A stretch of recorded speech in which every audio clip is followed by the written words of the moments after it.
अरे आइल बानी घर के पिछुआरी का झट से न खोला के मारी। अरे रुको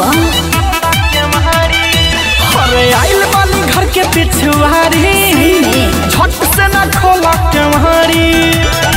सूखल खेत में पानी आके छीट गईला। अच्छा सूखल खेत में पानी आके छीट गईला। परिक गईला हो परिक गईला। एक बेर खइला परिक गईला। परिक गईला हो परिक गईला। एक बेर खइला परिक गईला।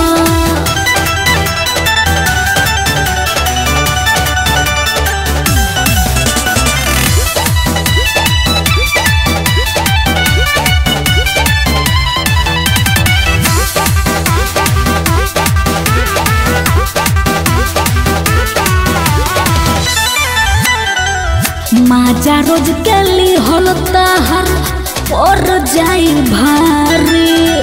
भाई जान जाई तो जिंदे जलाई।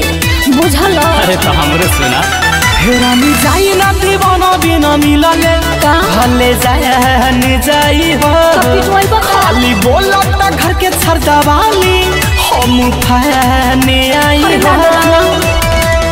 पहिले रह डरत अब तू ढीठ भइला। पहिले रह डरत अब तू ढीठ भइला। परिक गईला हो परिक गईला।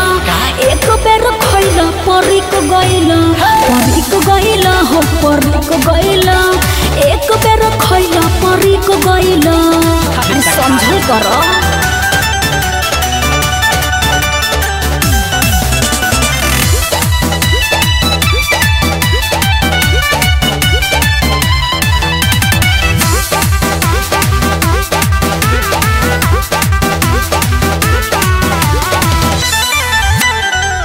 हाथ का धरवनी चढ़ गईल का पार पर। देखली है चाचा सुतल बारे दुआर पर। तनको समझ में नहीं ख्याल तहरा काहे भाव बाड़ू खत बोला तना।